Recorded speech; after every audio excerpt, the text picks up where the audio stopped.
करता है। अब पैसे के बदले क्या देता है समझाऊंगा इस वीडियो में। बहुत मेन वाला है, बहुत दोगला है, बहुत बहुत मेन है। जो वीडियो को एंड तक जरूर देखना है, इसकी दोगली आप लोग का सामने जरूर ले आए। जय हिंद दोस्तों, हाल ही में हुई G7 की मीटिंग में अमेरिकी प्रेसिडेंट जो बाइडेन ने जबरदस्त फैसला निकाला है चाइना के विरुद्ध। जी हाँ, उसकी रणनीतियों को तोड़ने के लिए जबरदस्त फैसला निकाला है जो बाइडेन ने।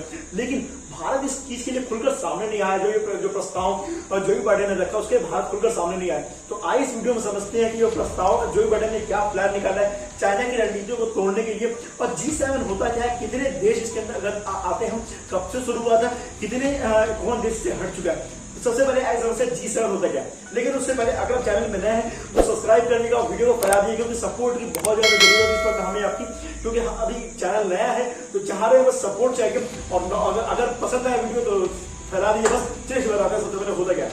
तो देखिए G7 क्या है। G7 के अंदर आपके आते हैं 7 देश। पेरिस का नाम G8 था, पहले रशिया आता था, तो अब G7 है। ठीक है, रशिया से हट चुका है G7 से। ठीक है, सबसे पहले बेसिक लेवल समझे G7 है क्या। G7 वो होता है जो हाई जो जीडीपी वाले जो देश होते हैं उनको कहा जाता है G7, जो पूरा डेवलप हो जाते हैं। ठीक है, तो कौन देश आते हैं। सबसे पहले अगर आप लोग SSC एग्जाम से इन सब जगह पूछा जाता है तो ठीक है, तो क्या पूछेगा G7 में कौन कौन आता है। सबसे पहले हो गया अमेरिका आपका। ठीक है, कैसे याद कैसे करना आपको। एक हो गया अमेरिका, फिर उसके साथ में रहेगा कनाडा आपका।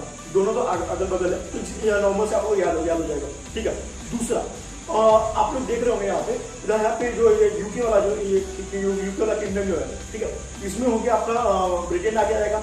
इसके बगल में जब फ्रांस है ये आ जाएगा, ब्रिटेन फ्रांस, उसके बाद जर्मनी है आपका, फिर इटली, फिर यहाँ से आपका यहाँ पे जो जापान आ जाएगा।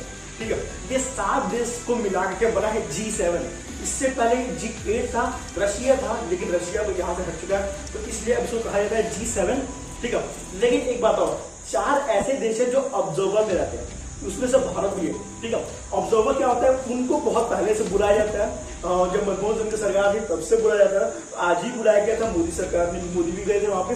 वर्चुअल मीटिंग हुआ था, ब्रिटेन में हुआ था ये एक्चुअल मीटिंग। याद है क्वेश्चन, G7 की मीटिंग 2021 में कहा हुआ था, ब्रिटेन में हुआ था, याद रखिएगा इस चीज को। ठीक है, तो फिर तो अब समझ लेते हैं जो 4 ऑब्जर्वर है वो कौन कौन है। याद रखिएगा, अच्छे से बैठा लीजिएगा 4 ऑब्जर्वर देश कौन से बढ़िया, इसको याद है, एग्जाम से पूछे जाते हैं क्वेश्चन। ठीक है, सबसे पहले हमारा इंडिया हो गया, जो दूसरे नंबर पे हमारा जो साउथ कोरिया वाला हो गया, साउथ कोरिया। एक मिनट, वो पगलवा नहीं, जो किंग जो वाला नहीं, जो मुंह फुलाया रहता है वो नहीं, ये आपका साउथ कोरिया रहता है, वो नॉर्थ कोरिया में आता है, ये साउथ कोरिया। ठीक है, तीसरे नंबर पे आपका ऑस्ट्रेलिया और चौथे नंबर पे आपका साउथ अफ्रीका। ठीक है, ये 4 जो देश है आपके ऑब्जर्वर में रहते हैं। इन लोगों को मीटिंग बुलाया जाता है, मनमोहन सिंह की सरकार की तरफ से आ रहा है, तब से बुलाया जाता है। ये G7 कब लॉन्च हुआ था। G7 1973 में लॉन्च हुआ था, यह आज तक चलता रहा है। पूरे देश की जो हाई जीडीपी जो होती है, जो डेवलप्ड देश होते हैं, वो लोग इस मीटिंग में भाग लेते हैं। तो फिर तो अब समझ लेते हैं इस मीटिंग में हुआ क्या है, G7 की मीटिंग में हुआ क्या था। ठीक है दोस्तों, सबसे पहले G7 की मीटिंग ब्रिटेन में हुआ था, जो मैं आपको बता चुका हूँ। याद रखिएगा 2021 का G7 की मीटिंग ब्रिटेन में हुआ था। दूसरा, मोदी जी से वर्चुअल मीटिंग में गए थे, घर से, यहाँ से, इंडिया से हुआ था, बाकी लोग ब्रिटेन में हुआ था, वहां सब लोग मिले थे। ठीक है, अब वो बात क्या हुआ मीटिंग में दोस्तों, भारत के लिए सबसे बढ़िया बात हुआ है कि जब मीटिंग हुआ, जब डिस्कशन हुआ, तो मोदी जी ने सबसे पहले प्रस्ताव रखा कि जो पर्यावरण ये सब है, तो आप हमें जल्दी से जल्दी जो एक प्रोजेक्ट हुआ था पेरिस स्ट्राइक को चला दो, जिसको जो आपके ट्रम्प साहब ने रोक दिया था। ठीक है, तो अमेरिका ने उसको वो कर दिया कि ट्रम्प साहब कह रहे थे कि हमको कार्बन एमिशन ये वगैरह वगैरह था, तो उसको रोक दिया गया था, हमें हमको बढ़ाना है, अपना डेवलपमेंट करना है, इस वजह से। तो अब इस बार सरकार ने ध्यान रखा है कि ग्लोबल वार्मिंग को अच्छे से ध्यान रखा है कि उसको कम किया जाए। ठीक है, और दूसरा क्या हुआ था, वैक्सीनेशन के ऊपर। वैक्सीनेशन के ऊपर ये हुआ था कि जो इतने अमेरिका कितना रोक दिया है कि ये वैक्सीन नहीं वगैरह वगैरह। ठीक है, तो सारे वैक्सीनेशन को 1-2 साल के परमिशन दे दे, जो भी कॉपीराइट पेटेंट्स है उसको परमिशन दे दिया जाए कि जल्द से जल्द सबको पहले कोरोना से निपट लिया जाए। ठीक है, तो इस बात की मंजूरी वहां पे दिला दी है। रिटर्न वहां पे जो बाइडेन ने बोला है कि अमेरिका में जो भी वैक्सीनेशन होगा सब 1-2 साल के लिए सब कुछ फ्री कर दिया जाएगा, जल्द से जल्द सब पूरा वैक्सीनेशन कंप्लीट किया जाए और कोरोना को जल्द से भगाया जाए। ये रहा पहला हम लोग का। अब आइए दोस्तों समझ लेते हैं जो विधि आ रहा है, जो प्रोजेक्ट है, आखिर ये है क्या। ठीक है दोस्तों, इसको प्रोजेक्ट को समझने से पहले आप लोग पहले सीख लीजिए जो चीन का जो सिल्क वाला जो सिस्टम था वो कैसे लोग अपना अप्लाई करते हैं। ठीक है, तो चीन का ये रहा, ये मैप देख रहे होंगे, ये पहले का मैप है। ठीक है। ये चाइना का ये जो रोड वाला रास्ता है, ठीक है, चाइना यहाँ से अपना सिल्क जो ट्रांसफर कर रहा है, ठीक है, क्योंकि जो सिल्क का जो उत्पाद होता था, जहाँ से बनता था सिल्क, वो चाइना में बनता था, ठीक है। और चाइना अपने उस सिल्क को अलग अलग जगह पे हर देश में ऐसे भेजता था, ठीक है। एक ये मैप हो गया, ये लाल कलर देख रहे हो, ये पूरा लाल से दिख रहा होगा, ठीक है। ये ऐसे वो भेजा था, और पानी वाला वो समुद्र के सहारे था, वो रोड के रास्ता भेजा था, ठीक है। ये तो है इनका मैप कर लिया, ठीक है। आपसे एक क्वेश्चन पूछा जाएगा और ये करता क्या, उससे पहले ये पहले तो ठीक है, अगर उनको बदले में सिल्क देता था ये, ठीक है, और हर देश से कुछ ना कुछ लेता था। भारत से कुछ लिया, भारत से कोई मसाला लिया, कभी कुछ लिया, इस देश से कुछ उठा लिया, उससे कुछ उठा लिया, उससे कुछ, ऐसे हर जगह से कुछ ना कुछ उठाता रहता था, ठीक है। और ऐसे, और जब इतना ज्यादा सिल्क, वो ऐसे पहले सिल्क ट्रांसफर कर देता था, अब पैसा ट्रांसफर करता है। अब पैसे के बदले क्या देता है, समझाऊंगा इस वीडियो में, बहुत मेन वाला है, बहुत दोगला है, बहुत मेन है। तो वीडियो को एंड तक जरूर देखना है, इसकी दोगलाई आप लोग के सामने जरूर ले आ रहा हूँ। एक बात और दोस्तों, ये एक इंपॉर्टेंट क्वेश्चन है, याद रखेंगे इस चीज को। आप जो एग्जाम में पूछेगा कौन सा ऐसा शासन है जो जिसने चीन को रोका, ये सिल्क वाले जो बिजनेस कर रहे थे, जो धंधा कर रहे थे, तो कौन सा ऐसा शासन है जो रोका। याद है, कुषाण शासन जो कनिष्क के नाम से है, उसने चीन को रोका और कहा कि तुम लोग हमारे यहाँ से बिजनेस करोगे, हमें को टैक्स नहीं दोगे। ऐसा जब उन्होंने कहा तो चीन वाले उसी तरह दबा के तुम लोगों के भागे वहां से। अब देखिए दोस्तों, चाइना का चाल क्या है, तो सिस्टम का सिल्क गवर्नमेंट अब इसको दोबारा ही चालू करने का सोच रहा है, ठीक है। अब इसको उस टाइम सिल्क देता था, अब ये पैसे देता है, उस टाइम सिल्क देता था, अभी पैसे देता है, याद रखिएगा, ठीक है। अब प्लान क्या कर रहा है, कैसे कर रहा है, समझिए पहले, ध्यान समझिएगा, ठीक है। जो ये आपको मान लीजिए श्रीलंका का एग्जांपल दे रहा है, उसने कहा श्रीलंका को फंसाया कैसे, ठीक है। पाकिस्तान में डूबा, श्रीलंका को कैसे डुबाया, देखिए कैसे डुबाया। श्रीलंका को दिखाया जिसका बंदरगाह, ठीक है, श्रीलंका को दिखाया कि हम तुम्हारे बंदरगाह बना देंगे, ये कर देंगे, वो कर देंगे, कितने बड़े बड़े बंदरगाह आ जाएंगे, बन देंगे, बहुत लोग आएंगे, बहुत टूरिस्ट वाले लोग आएंगे, ये करेंगे, वो करेंगे, बहुत सपने दिखाया। ये सोचा कि भाई वहाँ पैसा इतना पैसा आएगा भाई, उनका वैसे ही जीडीपी गिरा पड़ा था। चाइना के पास अथाह पैसा है, चाइना में अथाह है, वो सोच रहा है इन्वेस्ट कहाँ करें, इन्वेस्ट करें, तो अब वो क्या जमीन कब्जा करने पे इन्वेस्ट कर रहा है, ठीक है। तो चाहे तो श्रीलंका को पैसा दे दिया अपना पूरा, ठीक है। श्रीलंका को करीब $10 बिलियन उसने दे दिया, ठीक है। श्रीलंका को $10 बिलियन कहा देने। अब देखिए दिमाग कैसे लगा, ऐसा नहीं कि पैसा खर्च दे रहा है, ठीक है, उसके बाद भी दिमाग कैसे लगा। श्रीलंका को कहा कि ये $10 बिलियन लो, और जो बंदरगाह जो बन रहा है वो हमारी कंपनी बनाएगी, हमारे देश की कंपनी बनाएगी, ठीक है। फायदा देखिए क्या हो रहा है, पैसा दिया, वहां पे रिटर्न जो आपका जो ब्याज वो आता रहेगा, ठीक है।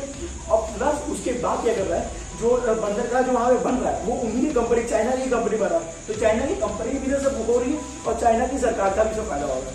तो इसे दोनों तरफ फायदा उठा रहा है। इसी प्रोजेक्ट को रोकने के लिए ये BBRI प्रोजेक्ट है, इसीलिए बनाया गया। अब समझाता हूँ आगे वीडियो में ये क्या क्या कर रहा है। उससे पहले एक बात और, ये देखिए इसे चाइना का यहाँ कर दिया। अब देखिए कोलंबो उसने क्या किया, कोलंबो एयरपोर्ट जो आपको देखो कहा जा करके ये ऐसा एयरपोर्ट बन जाएगा, ऐसा हो जाएगा, वैसा हो जाएगा, इतना बड़ा एयरपोर्ट है, लोग बहुत आएंगे, पूरा कोलंबो में पूरा लोग आएंगे देखने के लिए, तुम्हारा एयरपोर्ट नंबर 1 रहेगा, देश का नंबर 1। ये वो कह करके पूरा ऐसा उसने श्रीलंका को जब अपनी जाल पर कर दिया। अब श्रीलंका बोला हाँ यार ये आएगा वो होगा। तो अब रियलिटी क्या है, वो सेम सी चाइना अगर बना है, चाइना का ग्रोथ बढ़ा और इधर से वो हुआ, तो अब चाइना उसको भी धीरे धीरे कब्जा कर ले। ऐसे लड़ाई से रही मेंटली वो कब्जा करने की सोच रहा है, ठीक है। तो ये तो है चाइना का ये। कोलंबो का भी सेम चीज हुआ, कोलंबो को भी कोई पूछ लीजिए, कोई आ रही है वहां पे, ठीक है, तो श्रीलंका वाले आए, भारत के पास है कि थोड़ा आप ही हमारा कोलंबो एयरपोर्ट वो कर दीजिए, ले लीजिए, खरीद लीजिए। तो भारत क्या हम लोग क्या यहाँ पे वो बैठे हैं, हम लोग क्या यहाँ पे नल्ले बैठे हैं कि हम तुम्हारा एयरपोर्ट खरीद दिया वहाँ पे, यहाँ पे एक रुपये में क्या वहाँ पे वो नहीं मिलने वाला। तो कहा जरूरत जाकर देने की चाइना वालों को, भाई पैसा ना बना दो हमके। अब रियलिटी देखिए, इस वक्त श्रीलंका का केस है, श्रीलंका का $10 बिलियन इस वक्त कर्जे में है चाइना के, ठीक है, और उसके बाद मौजूद कितने, सिर्फ $4 बिलियन, ठीक है। तो इतना जो है चाइना श्रीलंका का सिर्फ वो और $10 बिलियन कब्जे में गए। तो इसलिए देखिए वो चाइना लड़ाई से नहीं, मेंटली टॉर्चर करके वो श्रीलंका से जमीन में गया है।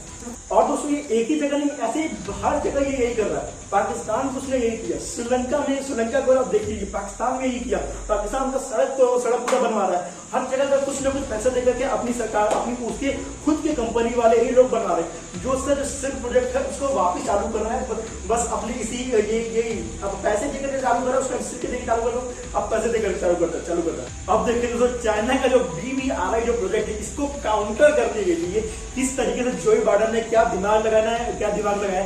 ये 7 G7 की मीटिंग बहुत ही जबरदस्त मीटिंग है, लेकिन भारत क्यों नहीं सपोर्ट किया बताऊंगा। लेकिन उससे पहले देखिए जो BBRI जो प्रोजेक्ट है, इसको काउंटर करने के लिए BBBW ये प्रोजेक्ट सरकार ने लॉन्च किया, ठीक है। इस प्रोजेक्ट में क्या है, ये BBBW इस प्रोजेक्ट का नाम है। बी मतलब ये BW मतलब बेटर वर्ल्ड, उसके बाद बी मतलब ये बैक, और ये बी मतलब कि दोबारा बनाना, ठीक है। ये रहा इसका BBBW। इस ये 2021 के प्रोजेक्ट को याद रखिएगा। 2021 में G7 की मीटिंग में अमेरिका प्रेसिडेंट ने ये प्रस्ताव ये कहा है कि BBBW का प्रोजेक्ट चलाया, ठीक है। इस प्रोजेक्ट में क्या है, इस प्रोजेक्ट में जैसे चाइना जैसे और देशों को ना ये पैसा लो अपने देश को डेवलप करो, इंफ्रास्ट्रक्चर को डेवलप करो, ठीक है। तो अब ये जो इस प्रोजेक्ट में क्या कर रहा है, इस प्रोजेक्ट में ये है कि इस अमेरिका प्रेसिडेंट इसमें पूरा निकाला $40 ट्रिलियन, ठीक है। $40 ट्रिलियन ऐसा निकाला। 2035 तक का ये टारगेट है। ये टारगेट इस जितना बड़ा अमाउंट है, इस अमाउंट से क्या है कि चाइना को डिफेंस कर ले जाएगा, क्योंकि चाइना क्या करता है कि अपना वो भी करता है, जमीन में तैयार रहता है, इससे लोगों का पैसा कम हो रहा है। तो अब इस प्रोजेक्ट के आने से लोगों की जमीन नहीं खतरे में जाएगी, क्योंकि ये प्रोजेक्ट से पूरा देश इन्वॉल्व है उसमें, ठीक है। इस पैसे से लोगों की जमीन खतरे में नहीं आएगी, प्लस इससे चाइना को काउंटर भी कर लिया जाएगा। और चाइना ने जो पहले वाला जो 2007 जो पुराना जो चलाया प्रोजेक्ट, ये भी काउंटर हो जाएगा। लेकिन जब ये प्रोजेक्ट जब प्रस्ताव जो बाइडेन ने G7 की मीटिंग में रखा, ये जब ब्रिटेन में हुआ था, लेकिन भारत से पूछा गया तो भारत ने कहा कि हाँ अभी हम सोचेंगे, अभी हम कुछ इमीडिएट अभी हम कह नहीं सकते हाँ हमारी तरफ से, लेकिन अभी हम सोचेंगे। ऐसे इमीडिएट अभी डिसीजन नहीं है, अभी इमीडिएट सोचा नहीं है। तो महाराज अरे मोदी साहब क्यों कर रहे, क्यों अभी तक नहीं समझ में आया। अरे ये चाइना दोगला था, है और रहेगा। जब भी मुसीबत आई, जब भी भारत को कभी कुछ हुआ है, जब भी वर्ल्ड लेवल पे कुछ भी हुआ, चाइना ने खुल करके भारत का विरोध किया। चाहे वो कोई भी एरिया में ले लो, चाहे कुछ भी हो रहे, भारत ने खुल करके चाइना ने खुल करके भारत का विरोध किया। तो यार आज जब इतना बड़ा जब फैसला होने वाला है, तो इतना तगड़ा जब ये है ट्रिपल प्रोजेक्ट, जो भारत सपोर्ट क्यों नहीं कर रहा है अमेरिका का। मुझे याद ये तो बहुत निराशाजनक बात है कि क्यों नहीं सपोर्ट कर रहे हैं आप लोगों में। इतना बड़ा वो है 1962 से आप लोग देखते आ रहे हैं चाइना इतना बड़ा दोगला है, हर मोड़ पे धोखा दिया है, लेकिन इस जगह यहाँ पे आपको अमेरिकी प्रेसिडेंट का सपोर्ट करना चाहिए था। अब दोस्तों इस प्रोजेक्ट के आने से चाइना में पूरा खलबली मच गया, ठीक है। दूसरी बात, चाइना क्या करता है ना, जो उसके यहाँ जो रीजन मुसलमान है, चाइना क्या करता है, जो इन लोगों पर बहुत जुल्म करता है। अब पाकिस्तान वाले बोल भी नहीं सकते, इतना कर्ज देकर रखा है, कुछ बोलेंगे तो ये तो जोर को भुलाएगा वैसे भी पाकिस्तान का।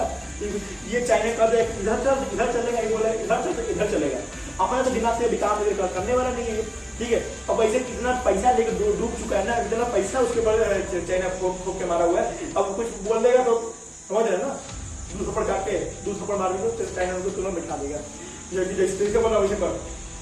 हाँ, तो अब क्या कर रहा है, तो उनके यहाँ पर इतना जुर्म करता है, लेकिन उन मुसलमानों के ऊपर जो जुर्म होता है, यूरोप पूरा आगे से उनको सपोर्ट कर रहा है उन मुसलमानों का, कि तुम इतना जुर्म क्यों कर रहे हो। जब सपोर्ट कर रहा है, जब यूरोप पूरा सपोर्ट कर रहा है, तो उसमें एक देश है हंगरी करके, ठीक है। इसके बाद वीडियो पावर है, ठीक है। इसका ये जो देश है हंगरी, ये वहां पर तुरंत वो कर देता है, वीडियो पावर कर देता है कि नहीं आप कुछ नहीं कर सकते। तो वहां क्यों वीडियो पावर कर, क्योंकि चाइना ने उसको ही पैसा खिलाया हुआ है। समझ रहे ना पैसा कितना ताकत है। आज हर आदमी बोल रहा है सिर्फ पैसे से, चाइना ये हंगरी क्या बोल रहा है सिर्फ पैसे से, क्योंकि चाइना ने पैसा तो खिलाया हुआ है, ठीक है। उसके सेम सीन हुआ, इंफ्रास्ट्रक्चर डेवलप करेगा, पैसा खिला दिया उन लोगों को बढ़िया से, ठीक है। तो देखिए पैसा कितना बोल वाला है, ठीक है। दूसरा जगह इटली समझ रहे हैं ना, जो G7 की जब मीटिंग हुआ था, तो इटली भी G7 में था, याद है आप लोगों को, ठीक। तो G7 वो भी इटली भी कह रहा है कि आप चाइना को आप इस तरह से काउंटर नहीं करें, इस तरह चाइना को वो मत करें, दबाइए नहीं, वो मत करें, थोड़ा सपोर्ट करता है वो चाइना को, ठीक है। अब डरने की कोई बात नहीं है, अब हमारा ननिहाल ही है, ठीक है। मैकाई है हमारा सोनिया गांधी का, तो वहां से सब सेटिंग हो सकता है हो सकता है वहां से, ठीक है। तो ये सब तो रही साइड की बात है। तो ये इटली जो है वो थोड़ा सा चाइना का सपोर्ट कर रहा है, वो थोड़ा वहां पे बोल रहा है कि इस प्रोजेक्ट के आने से चाइना साइड हट जाएगा, तो इस चीज को थोड़ा सा इटली को यहाँ पे ठोक करना पड़ेगा भारत को। अब यार चाइना इतना सब कुछ कर रहा है, इतने जो चाइना के प्रोजेक्ट जो चल रहे हैं, भारत को भी इसके लिए कुछ रिगार्डिंग करना चाहिए। भारत को भी एक प्रोजेक्ट लॉन्च करना चाहिए, SAARC प्रोजेक्ट। ये भारत को भी ये प्रोजेक्ट लॉन्च करना चाहिए। अब इसके अंदर भारत क्या कर सकते हैं, पाकिस्तान को उतारे, श्रीलंका को उतारे, इंडोनेशिया को उतारे, अगल बगल जितने भारत के देश हैं, इन लोगों के साथ भारत को जुड़ करके तो भारत इंडिया में कुछ रोड बनाए, कुछ करे कि भारत के पास पैसे की कमी नहीं है। ठीक है, तो भारत इन लोगों को बना, पाकिस्तान वालों, पाकिस्तान में भी सीधा ऐसे रोड बना दे, पूरा अमेरिका ऐसे पूरा नाइन चलता रहे, पूरा रोड बना दे। आज तक भारत को भी ऐसा कुछ प्रोजेक्ट चलाना चाहिए, और लेकिन उसमें पाकिस्तान उंगली कर देगा कि नहीं हम नहीं चलाने देंगे, हम अपने जमीन पे तुमको नहीं आने देंगे। कहें चाइना वाले तुम लोग को सपोर्ट करता तो आने दोगे, और तुमको तो कश्मीर चाहिए, कश्मीर में उंगली करना है। तो पाकिस्तान सपोर्ट नहीं करेगा, तो अगर पाकिस्तान सपोर्ट नहीं करेगा तो भारत को भी ये करना चाहिए, जो उनको जो आयात निर्यात जो हो रहा है, भारत वहीं पर रोक दे।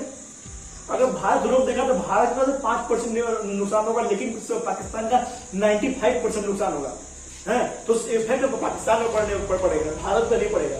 अब दोस्तों देख लेते हैं वर्ल्ड इकोनॉमी में भारत की क्या रैंकिंग है। दोस्तों भारत जो फॉरेन जो वो उसमें निकला है, उसमें भारत की रैंकिंग है 5वें नंबर पे। रशिया के बाद दोस्तों भारत है 5वें नंबर पे, पहले नंबर पे चीन है और 5वें नंबर पे भारत है। $605 बिलियन है भारत के पास, और रशिया का भी $605 बिलियन है। कुछ ही समय में भारत भी उनको काउंटर कर देगा। फिर भारत के पास पैसे की कमी नहीं है, बस अब भारत को कहीं अगल बगल देशों में बस इन्वेस्ट करे, कि अब अगल बगल देशों को अपनी तरफ अट्रैक्ट करे और खुश रखे। जो चाइना जो प्लानिंग कर रहा है, भारत भी कुछ इस तरह करे, लेकिन भारत को पता है वो चाइना जमीन लूट रहा है, भारत जमीन नहीं लूटेगा, उनको कुछ उन्हीं की जमीन को कुछ देगा, रोजगार देगा। भारत ये काम गंदा घिनौना काम भारत कभी नहीं कर सकता, और $605 बिलियन जब भारत के पास भी है तो भारत को भी कुछ करना चाहिए। और एक बात और आप जो श्रीलंका में जो हुआ था, ठीक है, उसकी बांग्लादेश आकर श्रीलंका को पैसा दिया। ठीक है, बांग्लादेश का $44 बिलियन उसके पास है। ठीक है, बांग्लादेश का $44 बिलियन है, लेकिन वो उतने श्रीलंका को पैसा दिया। ठीक है, पाकिस्तान का लेकिन श्रीलंका ये आता है चौथे नंबर पे। ठीक है, सॉरी रशिया आया चौथे नंबर पे, और इंडिया आता 5वें नंबर पे, और 44 रैंकिंग पे आता है आपका ये क्या कहते हैं बांग्लादेश, और शर्म आती है बोलते हुए 68% पे आता है आपका पाकिस्तान, है 68% पे आता है। भूल गए हैं इन लोग। ठीक है, और कब तो कोई कहते हैं ना हम तो परमाणु बम फेंक दें। अरे चाचा, फुटबॉल है ये बम फेंक दोगे, कुछ भी है फेंक दोगे। खैर छोड़िए इनको, ये बुद्धि आएगी। एक बात और याद है, 1971 में एक में तगड़ा वीडियो आने वाला है। अगर चैनल पे अगर अभी तक नहीं सब्सक्राइब कर लीजिएगा, बहुत मेहनत से वो वीडियो बनाया हूँ। 1970 में पाकिस्तान, और ये पहले पूर्वी पाकिस्तान होता था बांग्लादेश, और अब ये बांग्लादेश बना है 1962 के बाद 1972 में। बताऊंगा इस वीडियो में ये पूर्वी भारत पाकिस्तान, और पाकिस्तान क्या कैसे उन्होंने तोड़ा, इंदिरा गांधी की सरकार ने कितना तगड़ा एक्शन लिया था। बस अगर चैनल पर नहीं तो प्लीज सब्सक्राइब कर देगा, क्योंकि बहुत मेहनत कर रहे हैं, रात में वीडियो बना रहे हैं, बहुत मेहनत कर रहे हैं, सब्सक्राइब बनता है। और बस दोस्तों आप लोग ये मैप देख रहे होंगे, चाइना ने इतना पैसा लगाया है, अंधाधुंध खूब सारा पैसा लगा दिया है। और पाकिस्तान और ये मैप देख रहे होंगे, ये मैप पूरा रोड बनाया ऐसे पूरा रोड बनाया है। ठीक है, ये और पाकिस्तान को कहा कि हाँ इसमें हम पूरा 10,000 फैक्ट्री लगाएंगे, 10,000 फैक्ट्री लगाएंगे। जब पाकिस्तान सोचा अरे यार 10,000 फैक्ट्री लग जाएगी, हमारे कितने लोग रोजगार हो जाएगा, हम तो धरे धरे पूरा अमीर हो जाएंगे, भारत को पछाड़ देंगे, बहुत आगे हो जाएंगे, ये हो जाएगा वो हो जाएगा। अरे चाचा, इतना में बुद्धि नहीं था कि 10,000 फैक्ट्री लगना क्या हलवा है कि 10,000 फैक्ट्री लगा दो। अरे 2 फैक्ट्री लगाने में जो फटके हो जाती है, ये 10,000 फैक्ट्री चाइना ने क्या दिया, ये सब बोलते हाँ लगा दिए। और उसके बाद इतना कर्जा में डूब गया कि हमको क्या होगा है। उसके बाद जब लोगों अभी जब जानते हो, जब चाइना कहता है कि पैसा दो तो जो कर्जा भरो हम लोग का, तो कहता है कि हाँ हमको 1 साल का समय दे दीजिए, एक साल वो दे दीजिए, हम 1 साल बाद और 1 साल के बाद क्या करेगा, कभी सऊदी अरेबिया से जाके कहेगा कि हमको पैसा दे दे, पैसा। ये कंडीशन हो गई है पाकिस्तान की, इतना ज्यादा उसको भिखारी बना करके छोड़ दिया पाकिस्तान वालों को चाइना ने। अब दोस्तों आप लोग देख रहे होंगे, जब चाइना से जब पैसा मांगने का भी कहा जाता है, सऊदी अरेबिया के पास भागता है। ठीक है, सऊदी अरेबिया से कहता है कि हमको पैसा दे दो, कर्जा चुकाना है। सऊदी अरेबिया कहता है भाई तुझे इतना पैसा नहीं, 1 साल का मोहलत है और अगली बार आके कर्जा चुका दिए। ठीक है, ये आकर के सऊदी अरेबिया का जो प्रिंस है आगे ये मांगे बोलते। ठीक है, देख रहे हैं कैसे है। ठीक है। और ये इन्हीं का जो पापा है इनका दद्दा, ठीक है, ये देखिए मोदी साहब के तरह कैसे रहते हैं, ठीक है। ये ऐसे आते हैं, ऐसे मिलते हैं, मोदी साहब को तरह दिल की इज्जत देते हैं, ठीक है। इससे समझिए कि पैसा होना कितना वो है। अगर आपके पास पैसा है तो आपके पास तो ये इज्जत मिल रही है। और ये चाचा, इनको देखिए चाचा को कैसे कि का चाहिए, पैसा चाहिए, पैसा दिला के ऐसे ये इज्जत मिलती है पाकिस्तान वालों को। और ये हमारे मोदी साहब को प्रिंस वहां के जो है सऊदी अरबिया के, ऐसे उनको रिस्पेक्टफुल इज्जत देते हैं। आप देख रहे हो जो पाकिस्तान के पास जो पूरा पैसा है वो कितना है, ठीक है। आप लोग देख रहे हो $16 बिलियन, ये पाकिस्तान के पास इतना पैसा है। हम ऐसा नहीं कि हम अपनी तरफ से बता रहे हैं कुछ यहाँ कुछ ऐसा, ये लिटरली ये है वर्ल्ड रैंकिंग में इनका है। और प्लस इनके जो सूत्रों के मुताबिक जो पाकिस्तान के जो लोग हैं उनके पास इतना ही पैसा है, $16 बिलियन इनके पास पैसा है। आप लोग पता है इन्होंने कर्ज कितना ले लिया है? इन्होंने कर्ज लिया है $294 बिलियन, इतने का इन्होंने कर्ज लिया है। तो इसका दूना नहीं, तीगुना नहीं, 4 गुना नहीं, 10 गुना नहीं, 20 गुना नहीं, 30 गुना नहीं, पता नहीं कितना ये सब पैसा वहां पे खाली लोगों से उधार मांग कर ले लिए। समझ रहे हैं आप लोग? इतना तो इन लोग का इतना उधार है, अभी चुकाने लायक तो बचे नहीं। चाइना के ऊपर कितना उधार है, ठीक है। आप लोग देख लीजिए, ऐसा नहीं कि आप लोग ये कहिए कि भाई मैं आप लोग से लोग करा, ये लिटरली ये है। पाकिस्तान वालों देख लो, तुम्हारे प्रधानमंत्री क्या है, क्या कर रहे हैं तुम लोग के साथ, क्या है, और कितना जो उधार ले लिया और कितने और लेने वाले हैं, ठीक है। ये ऐसा नहीं कि तुम कमेंट में आके कुछ भी अपशब्द बोलो, उससे पहले तुम लोग ध्यानपूर्वक रिसर्च करो, देख लो कि जहाँ गलत बोल रहे हैं तो नाम बदल दो, ठीक है। और सही बोल रहे हैं तो अपील करो अपने देश में, ठीक है। बस इतना है, इतना जानकारी देना है बस। आज इस वीडियो में इतना ही, मिलते हैं आपसे अगले वीडियो में। अगर उससे वीडियो पसंद आए और ये सुझाव जरूर दीजिएगा कि भारत में जो G7 का वीडियो कैसा लगा आपको, और भारत को उसका सपोर्ट करना चाहिए। जो ये BBW जो प्रोजेक्ट है, इसमें अमेरिका का भारत को सपोर्ट करना चाहिए, और करना चाहिए तो कमेंट करेगा। और बस इस वीडियो में इतना ही, मिलते हैं आपसे अगले वीडियो में। तब तक के लिए जय हिंद, वंदे मातरम।